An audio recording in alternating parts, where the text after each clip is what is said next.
Thank you, Tavis.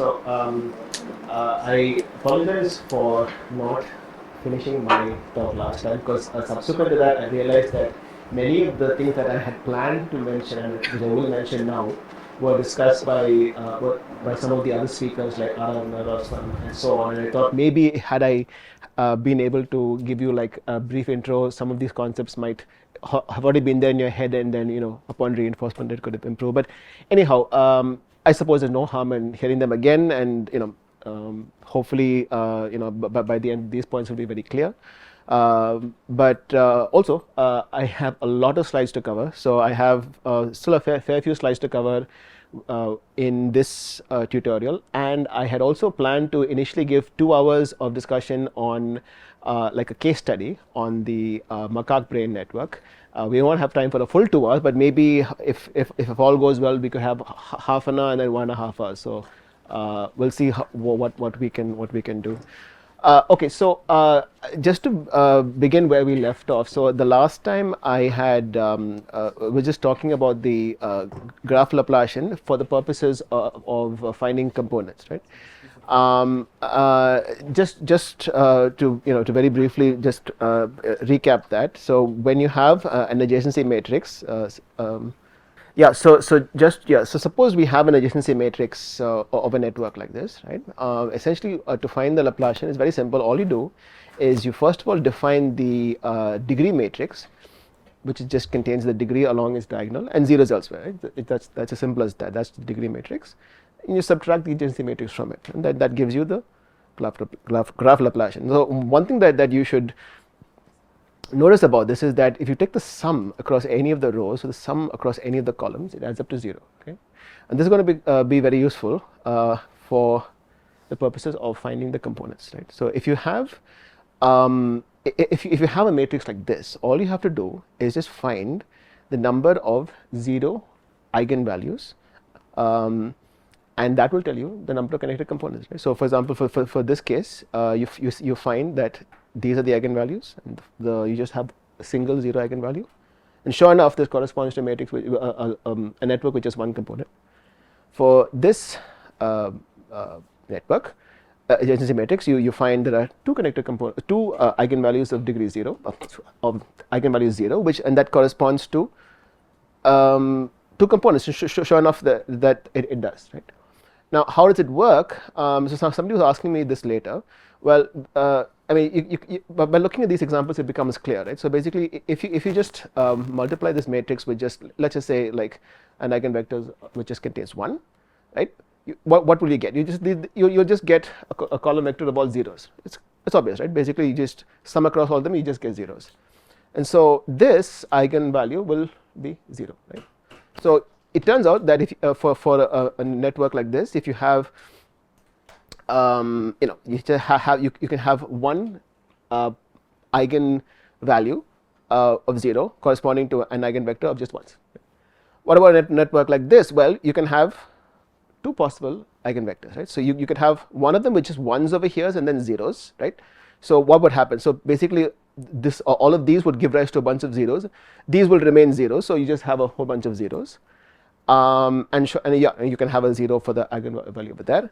Alternatively, you could just have a bunch of zeros over here and then flip that and have a bunch of ones over here, right? And that would give the same thing.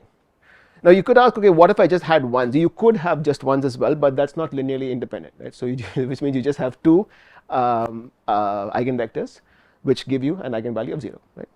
So that's how it works, right? So now moving on to the new stuff. So I recall that Aradhana had mentioned a bunch of different centralities in her talk. There's not enough time to go into all of them. I'll just mention one particular centrality which you might find useful.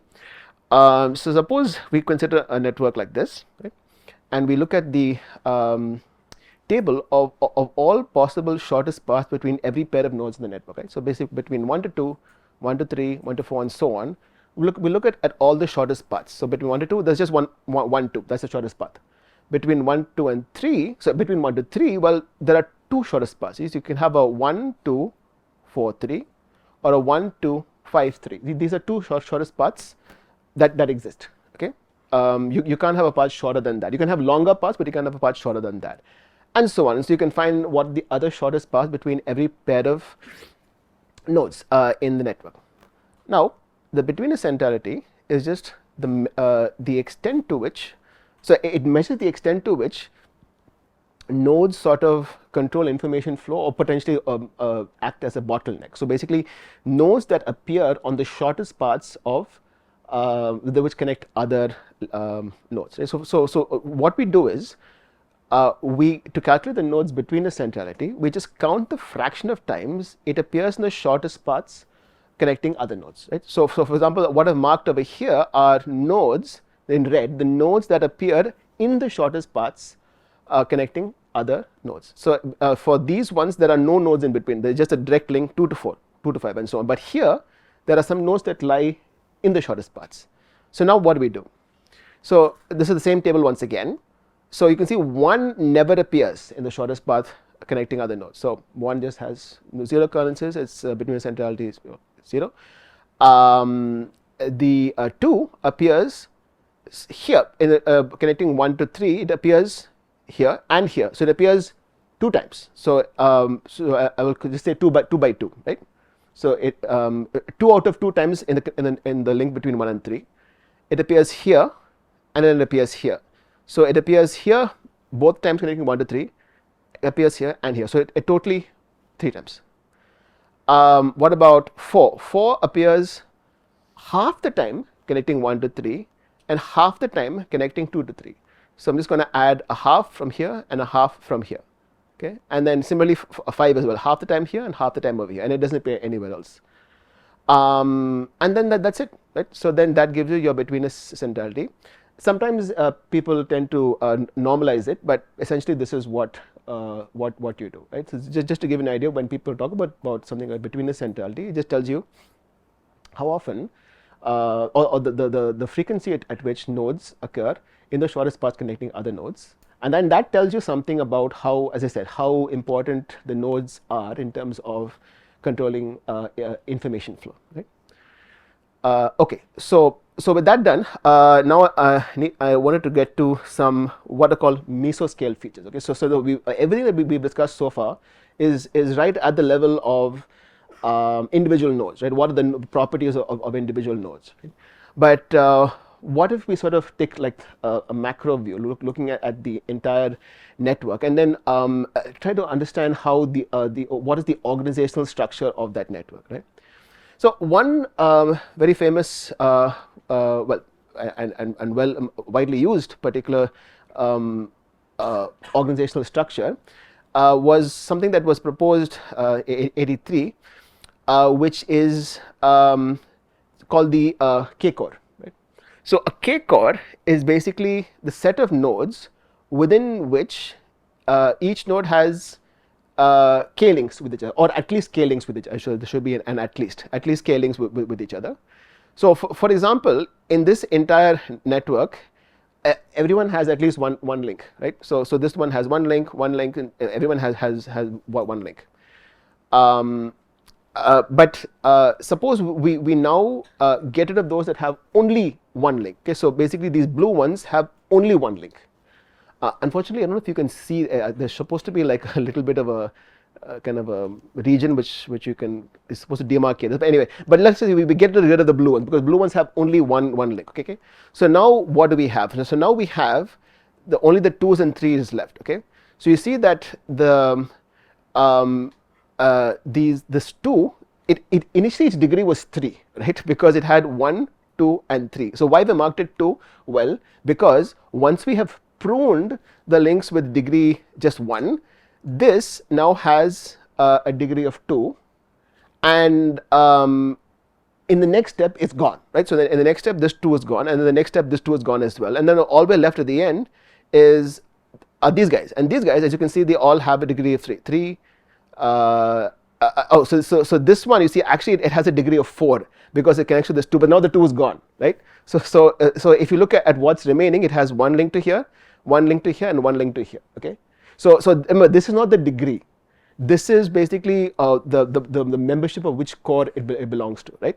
So that's the important thing over here. So to put it very simply, you start off with a network, you figure out, okay, which are the nodes which just have degree 1, Okay, these belong to, let's say, the 1 core. You just prune them, and then now, by definition, everyone that's left in the network, you can start looking at higher cores, okay, at the 2 core, 3 core, and so on, right?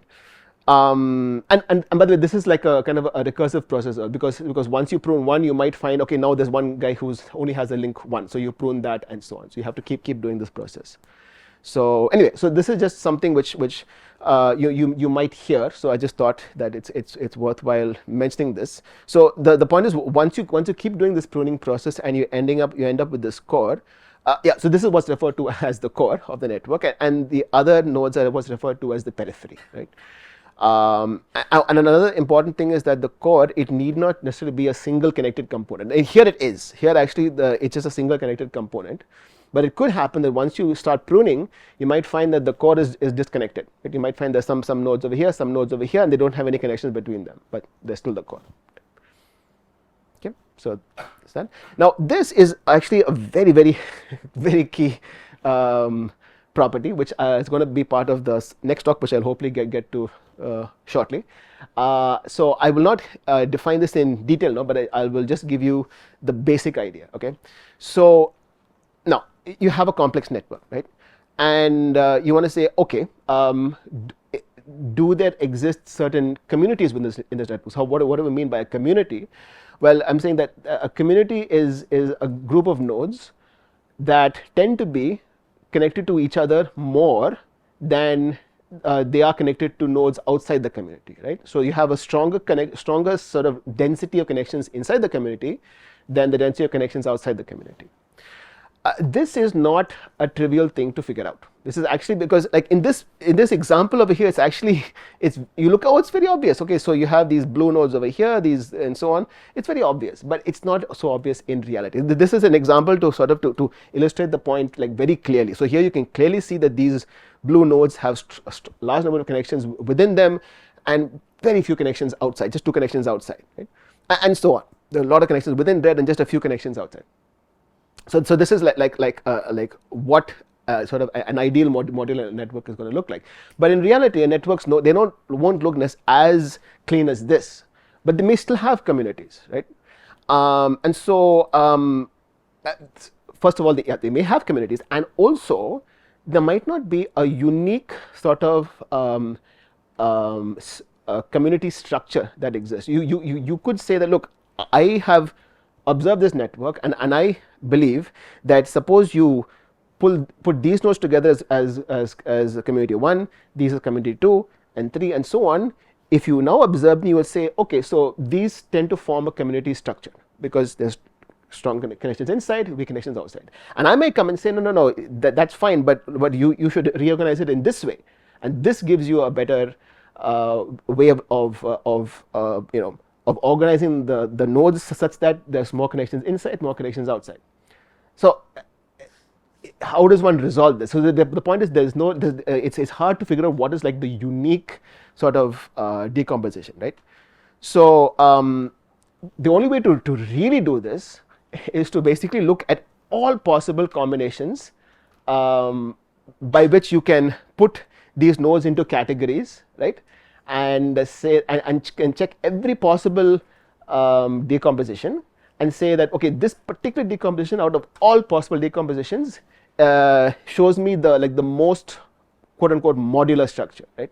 But in practice, this is not something that's easy to do, right? So you would have to essentially obtain the global optimal, right? And this is especially if you have a very large network, this becomes like extremely computationally infeasible, right? So what you would need to do is you would need to essentially come up with some sort of heuristic approach to try and say that, okay, fine, so suppose I have this modular decomposition, how good is it, and how do I maybe improve this, and how do I kind of and this is I'll talk a little bit about this in my next lecture, but I just wanted to introduce this point now. The point is, yeah, so networks in general, you might have some regions which are more dense, some regions that are less dense, but how does one talk about modularity, right? But anyway, hopefully this will become clear once I have my next lecture. But for now, I just to keep this in mind, And I also want to mention another type of structural feature, which is sorry, hierarchy, right? So just as you can have a network wherein you have connections within a community, like a lot of connections within the community and a few connections outside the community, you could also have a network structure that looks something like this, wherein you have some nodes, right, which form like some kind of layer, you could say, and you find that the density of connections between successive layers, or let's say just in general between layers, is more than the density of connection within the layer, right? So you see there's not a whole lot of connections between the yellow ones, but there are a lot of connections from yellow to red and from yellow to purple, right, and so on, right? You have a few other long range connections also, but by and large, if I show you this, you can say, oh yeah, I can see clearly that there's like a bunch of different layers, right? So how does one figure this out? And this is exactly in some sense analogous to the question that we asked in the previous day. How does one actually, given a network, so without having these sort of nice sort of layout, well, I've colored them, and so suppose I just arrange them all at random, it would be a very, very difficult task to figure this out, right? So just as in the case of modularity, one needs to come up with some sort of heuristic approach to try to uncover this hierarchical organization, and that is exactly what Anand is going to talk about tomorrow, hopefully. Yes. Different layers. So we're saying that the density of connections within the layers is less than the density of connections across successive layers. Right? They are divided based on their densities. So that's the thing. The thing is that we in given a network, we the question is, can you find such layers? Can you find layers such that they show this property, that there's not much connections within the layer, but with a lot of connections across the layer? That's the question. So the thing is, it's you can perform this analysis for any network. And sometimes you might find, yes, it's showing a layered structure. Sometimes you're finding it's not showing a layered structure, and sometimes it's strongly layered. Sometimes it's less strongly layered. So as I said, so this is not something which is like it's either there or it's not there. It's there in various degrees. You know. So the layer could be from our cortex only. So they don't need to be the layer like. Oh no. Yes, you have a very good point. No, so when I say layers over here, I'm just talking about the way in which we arrange the nodes. So in the sense that suppose, like I said, so in general these are just some nodes that could be, let's just say there's a different brain regions. I mean, they might not even be locally sort of situated as well. So some of these regions could be in one part of the brain, some could be another part of the brain. But the thing is, once one identifies that, well, it appears that you can partition the network in this manner, and you can say that once I partition it, I can find that there exists these layers. Then you can say something about maybe information flow in the brain or something like that. But these days are not the same as how about people typically talk about layers in the brain. These are layers just strictly in terms of how we arrange the nodes. Right? Okay. Anyway, but as I said, Anand will talk about this in his talk tomorrow in more details. And so basically we have an algorithm which we came up with, an algorithm by which we can basically uncover this in different networks. And not to spoil the story, but we found some interesting results for different types of brain networks. But anyway, so he'll talk about that tomorrow. Yeah. Okay. So the other thing. So yeah. So now I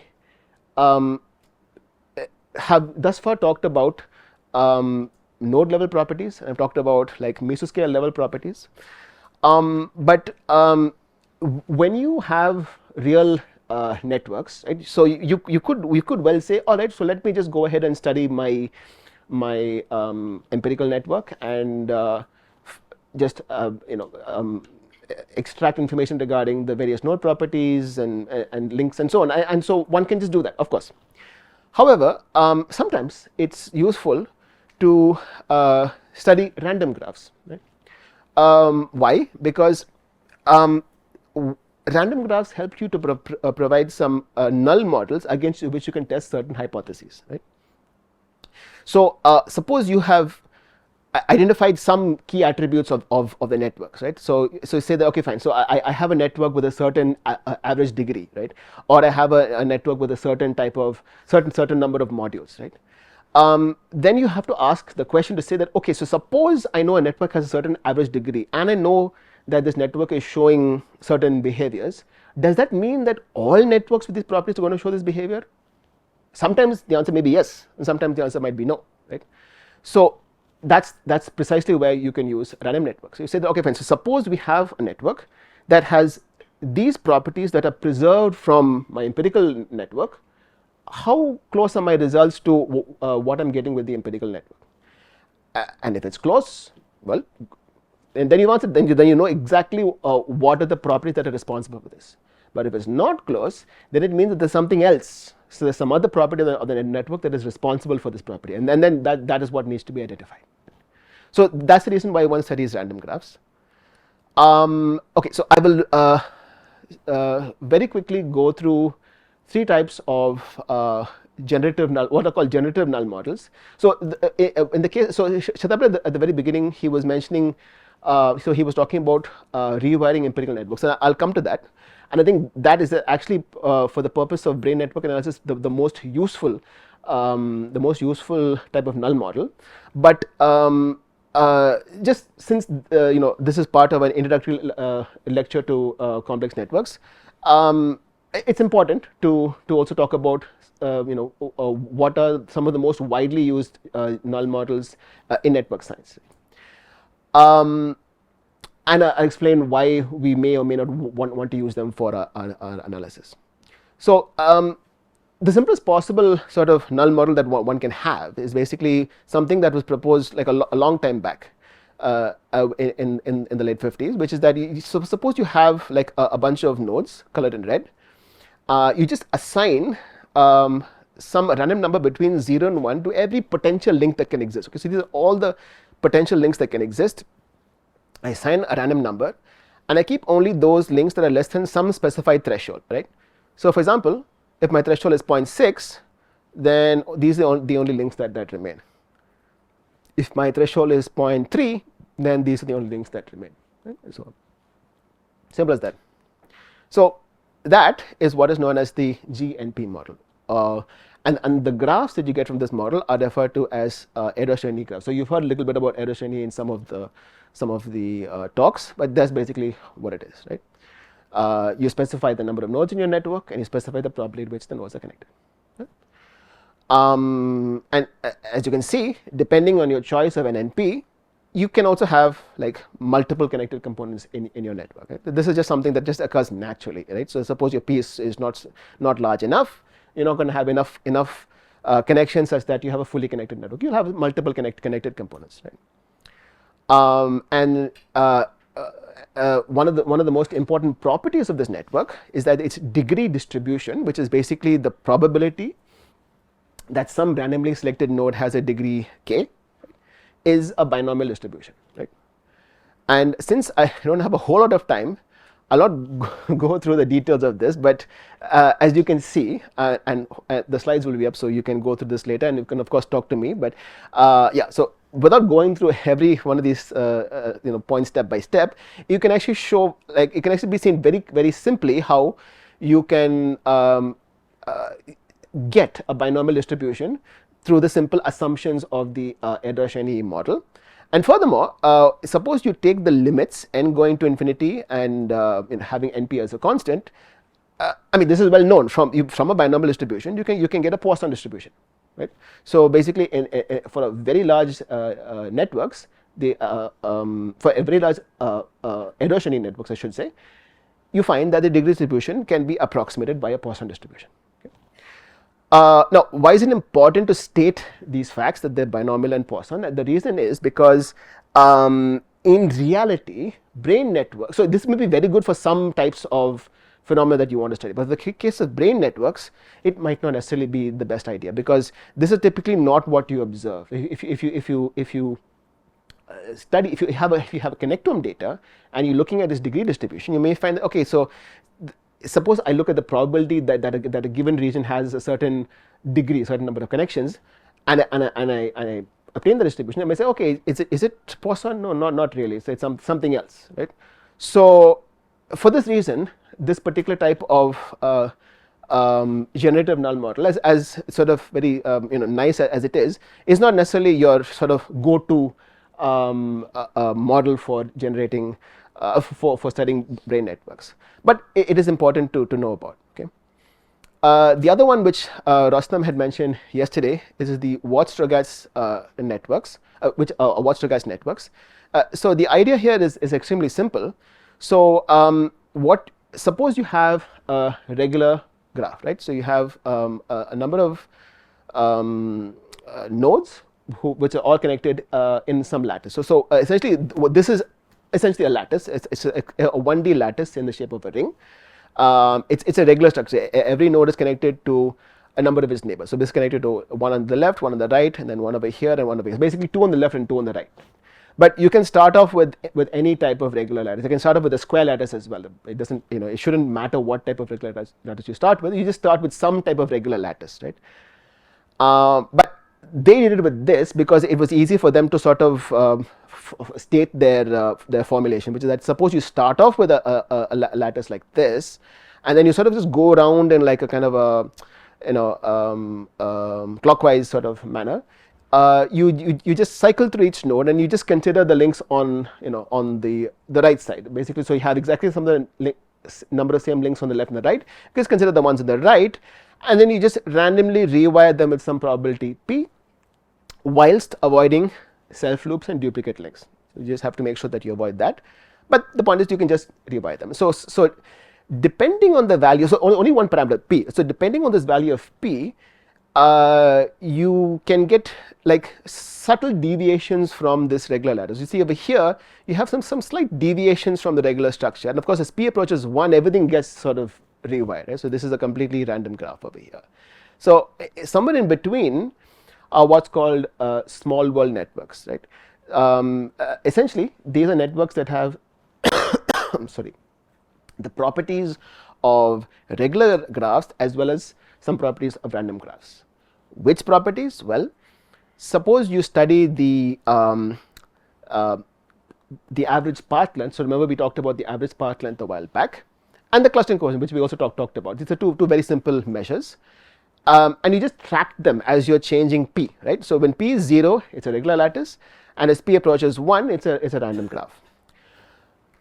What you find is of course for a regular graph, well, it should have a high clustering coefficient, of course, because its neighbors are likely to going to be its neighbors as well, right? So if you take a node on a regular graph and you look at its neighbors, its neighbors are also going to be neighbors. That's not going to be the case in a random graph. In a random graph, it's very unlikely that I connect to somebody and it connects. So the point is that it's going to have a low clustering coefficient. But in a random graph, I can have a very low average path length because I can take essentially a lot of shortcuts, and I can get from anywhere to anywhere very fast, right? That's not the case in a regular graph. It takes me a long time to get from here to here, for example, right? So I have to go a large number of hops to get from here to here. So I have a large clustering coefficient and a large path length, whereas I have a small clustering coefficient and a small path length for a random graph. In the case of a small world graph, something interesting happens is that both of them are going to reduce, obviously, but they don't reduce exactly in the same manner. The clustering coefficient takes a much longer time to drop off, whereas the path length drops off almost immediately. So what you have is somewhere in the middle, you have a region which has high clustering coefficient and low average path length. What that means is, essentially, the communication between the different regions is quick, right? And they are your neighbors likely to be neighbors, right? So there's a lot of you could say that maybe there's more information processing happening within your neighborhood, and you can quickly transfer the information somewhere else. I mean, there are different ways to interpret it, but that's the point. The point is this particular type of property is something which is observed once you follow this particular algorithm. And networks of this type are what's referred to as small world networks. Okay? Yeah, and so this was the big discovery of Watson Strogatz, and it's obviously a highly sort of cited and renowned paper. And they actually show this with some empirical data as well for like the C ligands and so on, and they showed that for certain types of networks, it looks like they have some properties which are similar to that of a small world. Of course, I mean, this is just strictly looking at the numbers. Whether that's sufficient to conclusively say that a small world, well, I mean, I'm not completely sure about that, but it's true that it does appear to lie somewhere in the range that you would expect, right? So take it with a bit of a pinch of salt, but anyway, that is the claim, and it's worth further thinking about. Okay.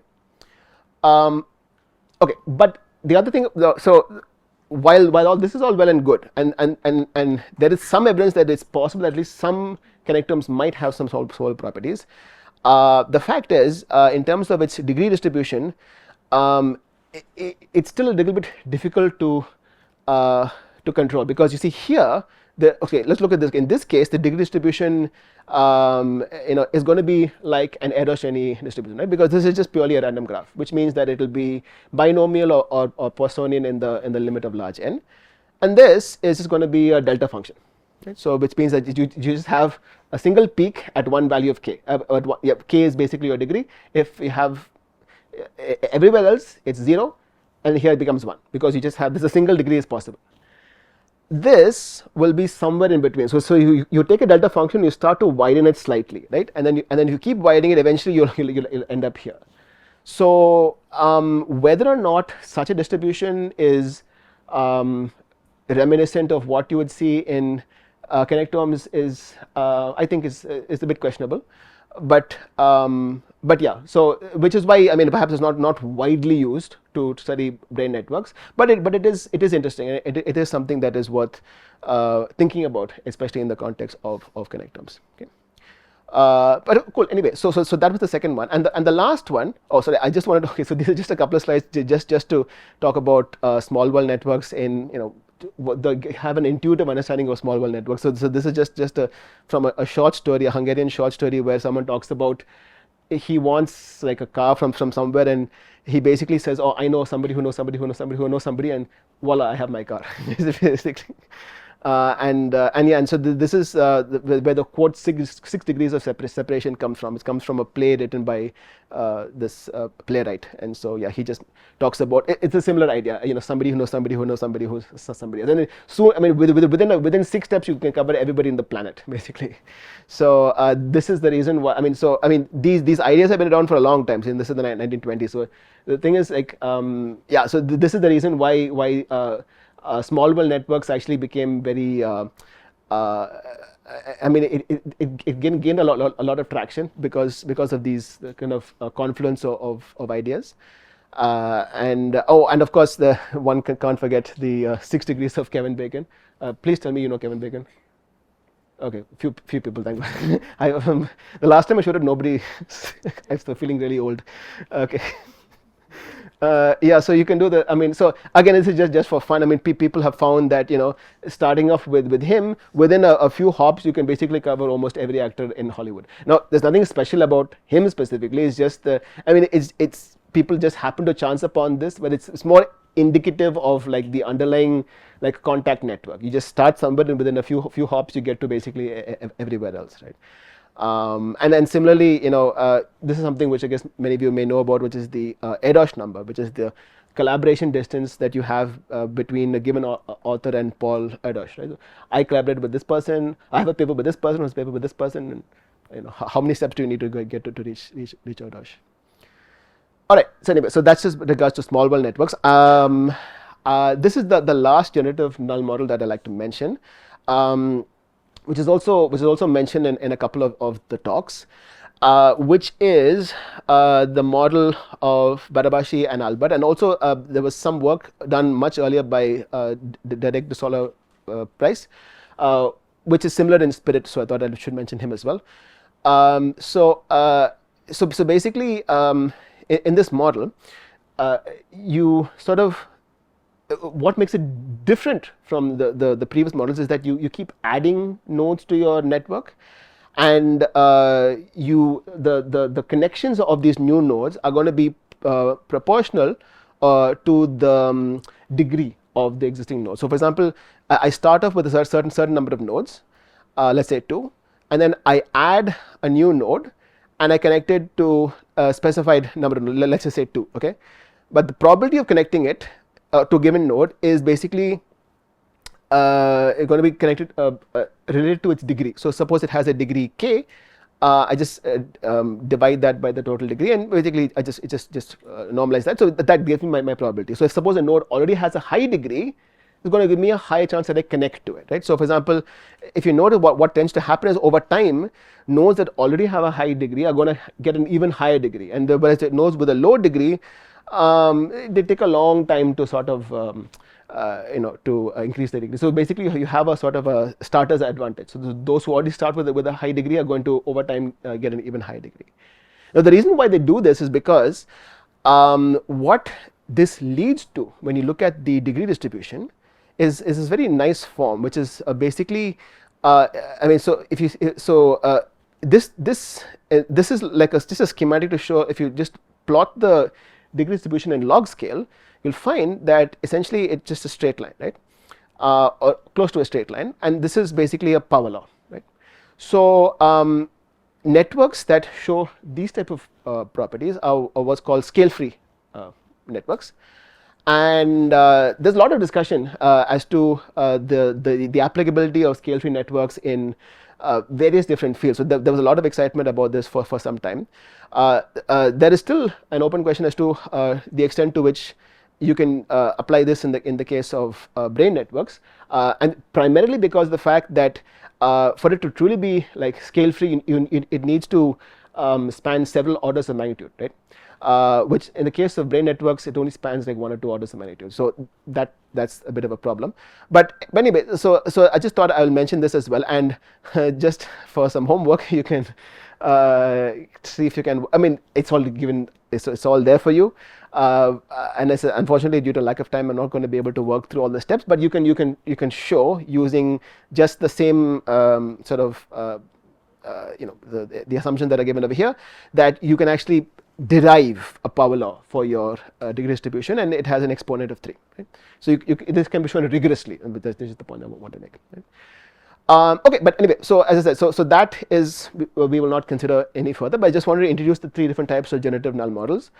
Now we get to what I wanted to talk about, which is actually going to be very relevant for the next talk as well, which is now suppose, as I said, so you have these different types of null models, and you say, okay, all these different types of null models give me a certain type of degree distribution, but my degree distribution that I'm getting is not really matching my empirical network. So what do I do?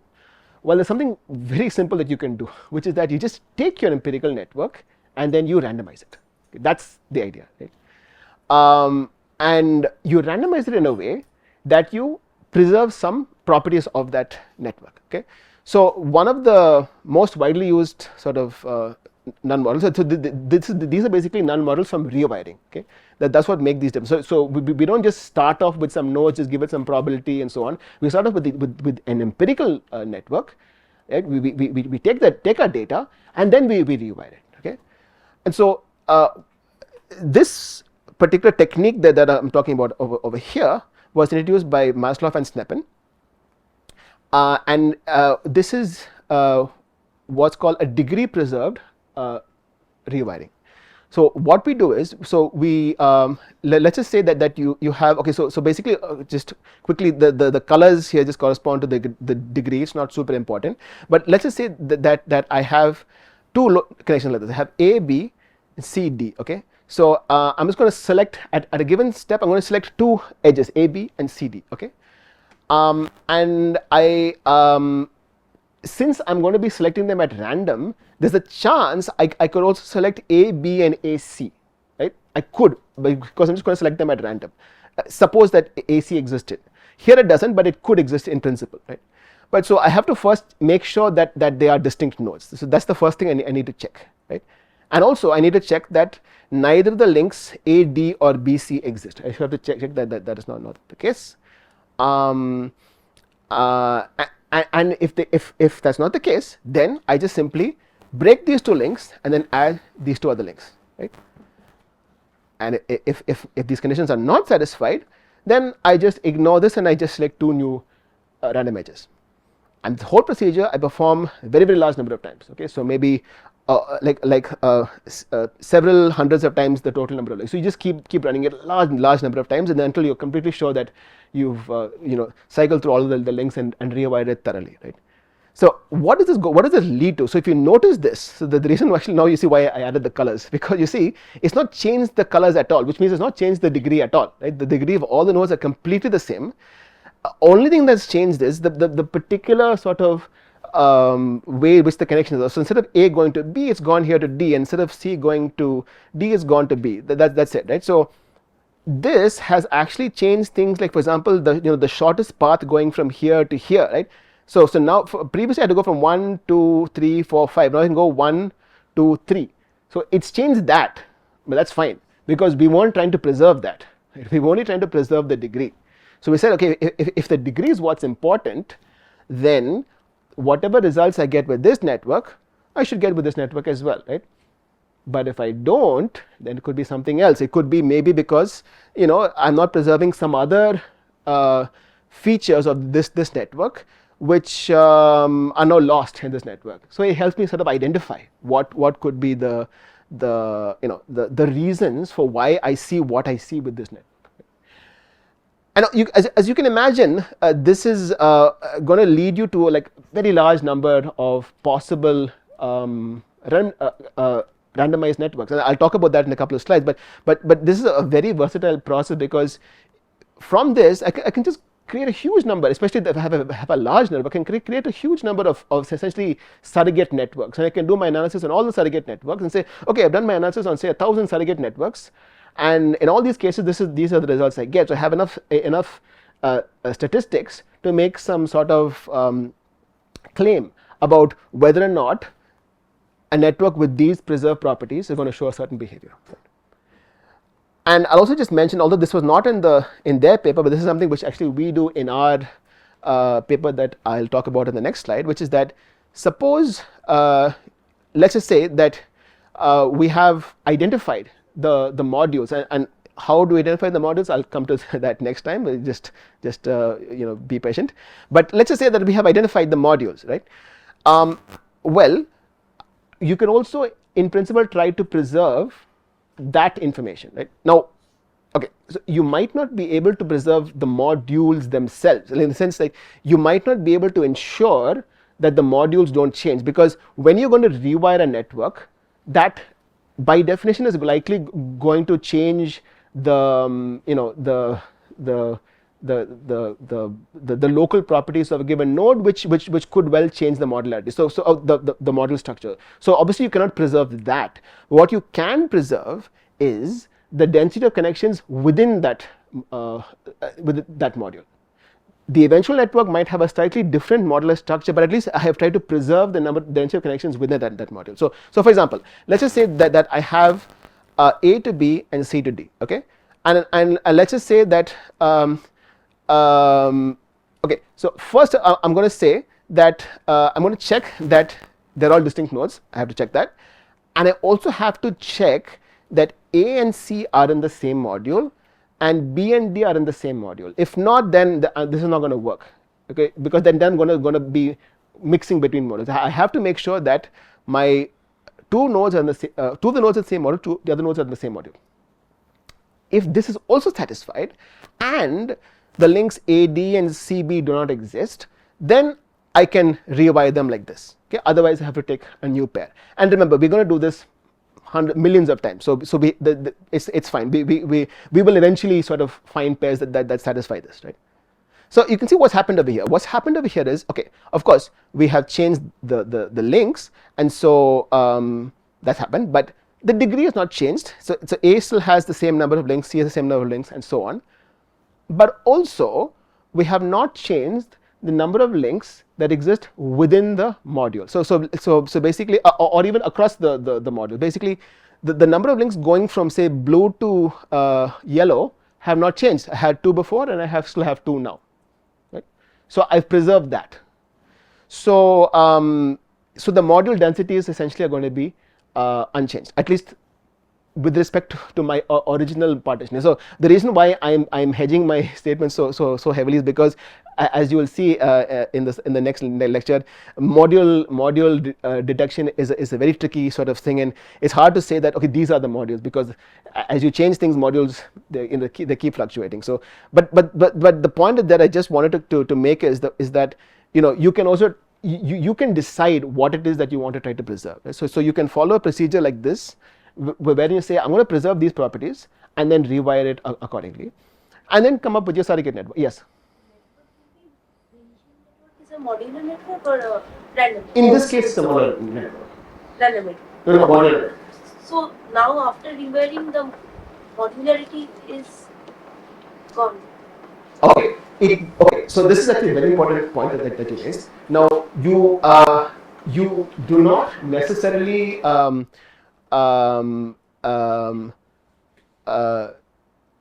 preserve the exact modular structure, and the reason is because the network has changed. So once the network changes, you cannot by definition have the same structure, because the modularity the modular structure depends on the a lot of the fine details of the local structure. But what you have done is you have ensured that at least with respect to the original partitioning, you have not changed anything. In the new network, you might want to okay, being very accurate, these colors are, I'm going to have to check again. I'm going to have to check these again to make sure that these colors have not changed. They might, but with respect to the original network, it has not changed. That's what you can preserve. You cannot sort of beforehand say, okay, fine, this is what is going to be the new modular structure, and therefore with respect to that, it becomes a very tricky process. So what you can do is say, with respect to my original partitioning, I'm going to ensure that this density is not changing. Right? So this is the important point. It's a very good question you asked, but yeah, it's a tricky sort of thing to wrap your head around, because of the fact that any change to the network could change the modular structure by definition. But like I said, you can do your rewiring in a smart way to minimize the changes. Okay, yeah. So basically, as I said, so once you construct your modular, so your random networks, you can create like large ensembles. So basically, you take your empirical network, you just create like hundreds, thousands of such randomized surrogate networks. You can do your analysis over your networks, and then you can do things like, for example, you can measure what's called like the Z-score, right? So suppose you have some measure phi on your empirical network. It could something. I mean, we will talk a little bit about that in the next lecture. But so, yeah, you had a question? Way to know like which attribute to select as a preserving attribute and which as a phi, like output attribute. You mean when you are rewiring it? Yeah, like if I'm preserving degree, can I compare modularity, or if I preserve modularity, can I compare something else? No. See, the thing is, like, when you are rewiring it, okay. So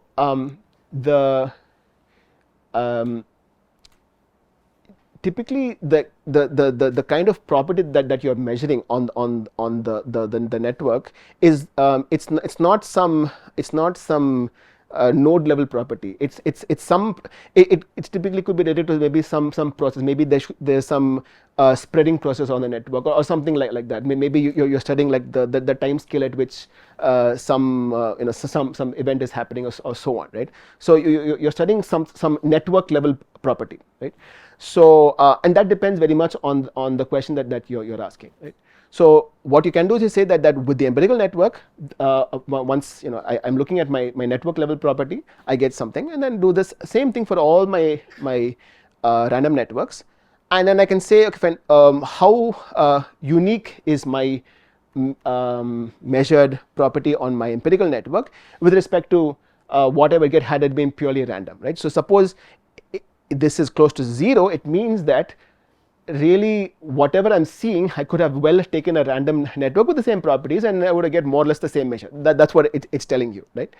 So yeah, so we will, to investigate precisely this question, we will now move on to my next talk, which I don't have a whole lot of time for. Okay, wow, okay. So maybe I'll just mention some books for further reading. So some of you may know of these. So basically, so these are two books which are on just general network science. This book is, I think, it has everything you want to know and more.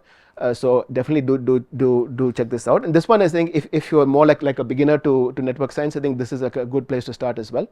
And these two books are kind of more specific with the application of network science to studying brain networks. So I was, in particular, this one I was looking at recently is quite good. So you can check that out as well. So okay, so since I'm bang out of time, so I was hoping to have 1.5 hours for the next one. Anyway, so I guess we'll stop now. Oh yeah, no, I have a lot to cover right now. Okay, so maybe we'll stop here. So this is what I need to cover next, and I have huge number of slides in this talk. So we'll maybe stop for tea now, and then we'll come back and I'll cover how much ever I can of this. Okay.